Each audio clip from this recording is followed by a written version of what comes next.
TV బాంబ పెట్టి బలి చేసిందంటారు. మరి అక్కడ కారు బాంబ పెట్టింది ఎవరయ్యా? దాంట్లో కూడా మీరు ముగ్గురు సోదరులు కొద్ది రోజులు జైల్లో కూడా ఉండొచ్చినారు. ఒక్కసారి మీరు కూడా గుర్తు పెట్టుకోండి అని కూడా నేను తెలియజేస్తున్నా. అదే కాకుండా ఎవరో ఒక ఆయన శుక్రవారం వస్తాడంట పరామర్శ ఇచ్చేదానికి. ఆయనకు కూడా ఒకటే చెప్తున్నాం, మా జిల్లాలో కారు బాంబు టీవీ బాంబులు అనేటివన్నీ మర్చిపోయారు, మళ్ళీ మీ వాళ్ళు గుర్తు చేస్తున్నారు.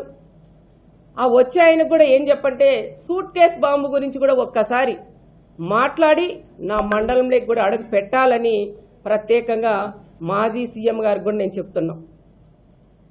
ప్రతి ఒక్కటి కూడా మీరు రాజకీయం చేస్తే మా దగ్గర కూడా రాజకీయం చేయడానికి మేము కూడా సిద్ధంగా ఉన్నాం. అవి అవసరం లేదు.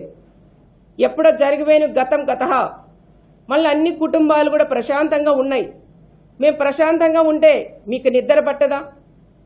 ఈరోజు గంగల భానుమతి గారు కానీ, కనుముక్కల చెన్నారెడ్డి కూతురైన ఉమా గారు కానీ, మా కుటుంబం కానీ, మా 3 కుటుంబాలు ఈరోజు ప్రశాంతంగా ఉన్నాం.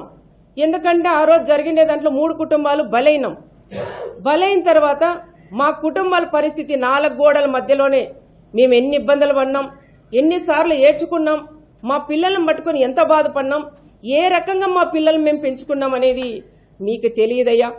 అది మాకు తెలుసు. ఒక పూట తిని ఒక పూట లేకుండా మా కుటుంబాలు మేము పెంచుకున్నాం, మా పిల్లల్ని చదివించుకున్నాం. నా కుటుంబంలో నా 3 పిల్లలు ఉన్నారు. నా కొడుకులు 2 నా కూతురుని చదివించుకున్నా. నా కొడుకు ఈరోజు రాజకీయాల్లోకి వచ్చాడు. చిన్నవాడు వచ్చి బిజినెస్ చేస్తున్నాడు. నా కూతురు వచ్చి డాక్టర్ చదువుతోంది, చేసింది.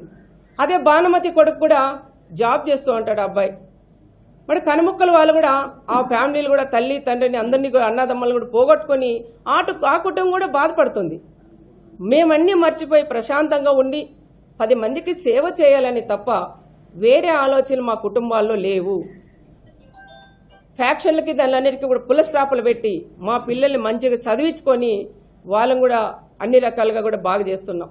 మరి మా కుటుంబాలని నీ రాజకీయం గురించి ఈరోజు మా కుటుంబాలను ఎందుకు లాగుతున్నావని తోపు బ్రదర్స్ని కూడా నేను అడుగుతున్నాం. అంటే మర్చిపోయినవన్నీ మళ్ళీ గుర్తు చేసి మళ్ళీ రండి, మీరు ఫ్యాక్షన్లోకి రండి, ఏదో ఒకటి చేయండి, మేము దాన్ని రాజకీయంగా వాడతామని మళ్ళీ తోపు బ్రదర్స్ ఈ ప్లాన్లు కూడా చేస్తున్నారు.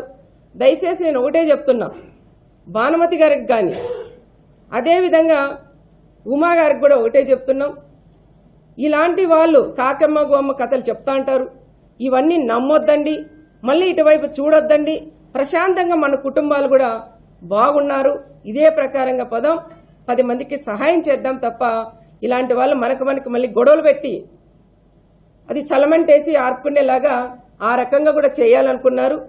దయచేసి అలాంటి వాళ్ళు ఉచ్చలేక పడొద్దండి అని మరొక్కసారి మా 3 కుటుంబాల వాళ్ళు కూడా మేము విజ్ఞప్తి కూడా చేస్తున్నాం.